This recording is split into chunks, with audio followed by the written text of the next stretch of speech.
Demons. Not a topic that comes up in conversation much.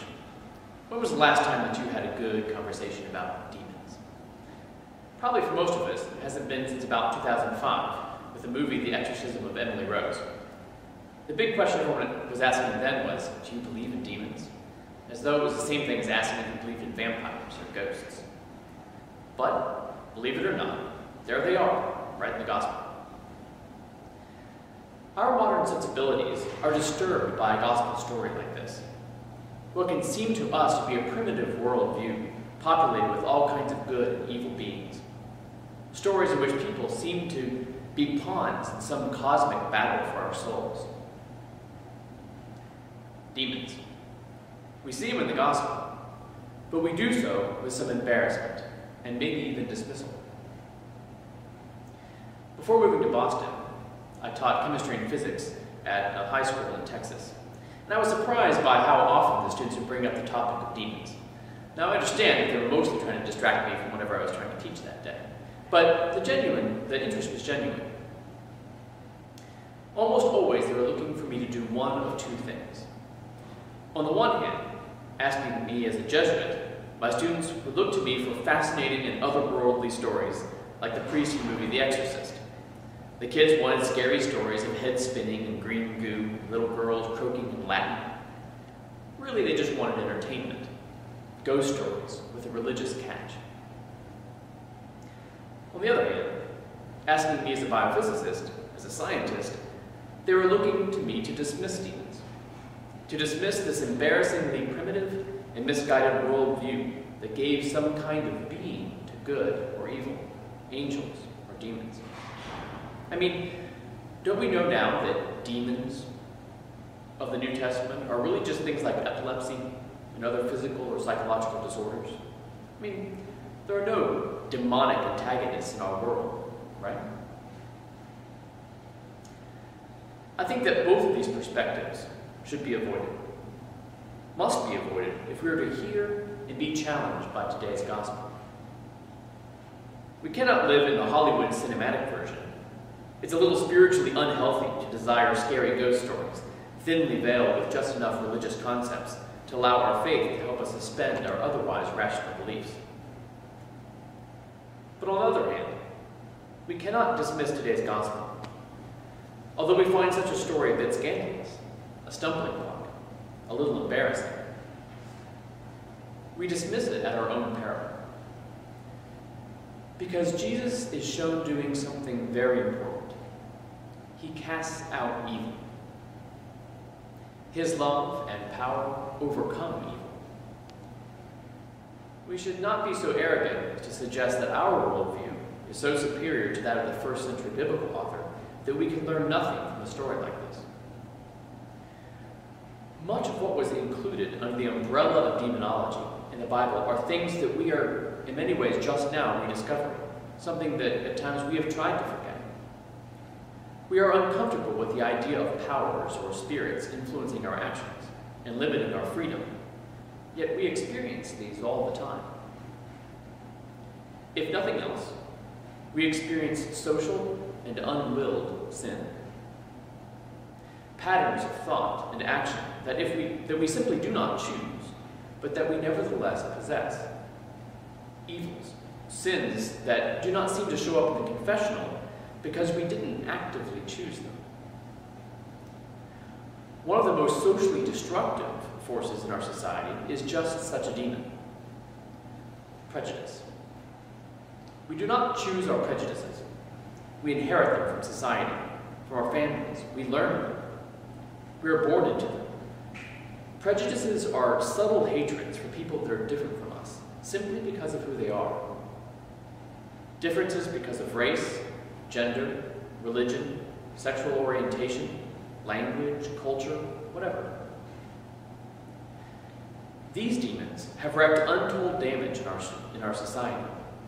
The great evils of recent human history, things like slavery, segregation, the Holocaust, are all due to this demon, the demon of prejudice. The demon that allows us to even subtly hate another human person simply because of who they are. We don't invent prejudice. We don't choose it. It exists as a pattern of thought before we are born, and it continues after we die, unless we are healed from it, unless we break the cycle. One of the most personally destructive demons is that of addiction. Addiction is a pattern of behavior that, although possibly chosen at some level, once initiated, takes away our control, destroys our freedom. This demon is responsible for a huge amount of suffering in our society. It's not some creepy being. It's not the demons of Hollywood. It's not something to be afraid of, but it is something to be taken very seriously. It's a pattern of behavior that we do not fully choose, but that at least partially determines our actions in a direction that we don't want to go. But demons don't only pester individuals or individual relationships. We see the world crying out against them. The disordered economics and government that have been the focus of the Occupy movement are structures that hurt people, not by choice, but because something is wrong in the system. A problem that's hard to articulate, hard to describe, but we know that something's wrong. These things are even the cause of wars. They predate us. They continue after us. They have a peculiar kind of existence. And the Bible calls these dominions, powers, demons. And we should not dismiss them. The reality is, on some level, we all have demons. We all have patterns of thought and action that we do not choose, that inhibit our freedom, our love, our ability to be the person we want to be, to live in the society we want to live in. Be it prejudice, addiction, abuse, violence, unjust social order, paralyzing anxiety, the list goes on and on. We all suffer from these demons.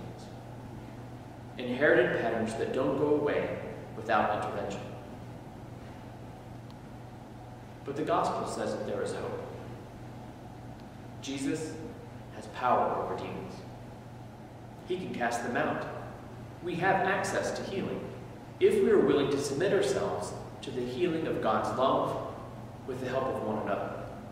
We can break free of the patterns of sin. There are ways, sacramental and non-sacramental.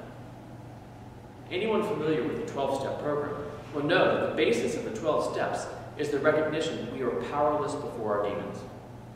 We need help to break free of them, and we have that help in God and one another. But when our demons encounter Jesus, just like in the gospel story, they cry out, and they don't want to go away. This is true for whatever demons we might face in the long list.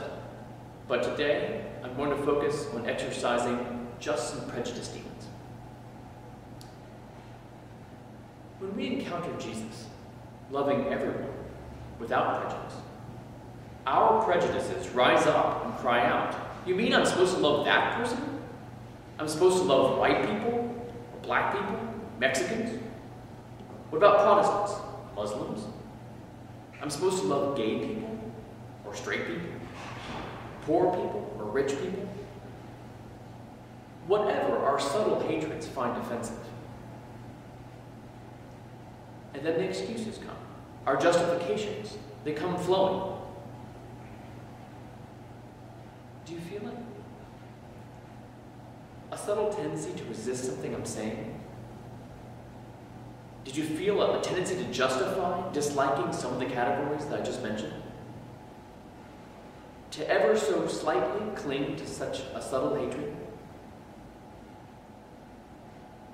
But Jesus looks at our excuses, at our justifications of our hatreds, and says, "Be quiet.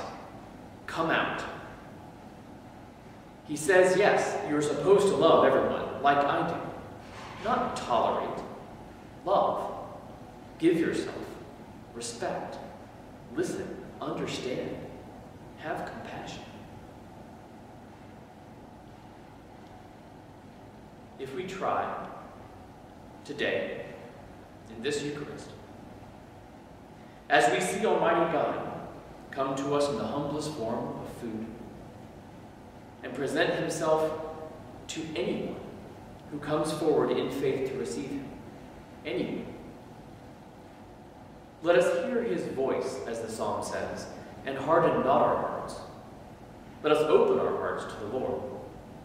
Let him silence our demons, our resistance, our petty hatreds. Let us see that we are all the same before God. And maybe we, as a group, will leave this Mass today with a few less demons.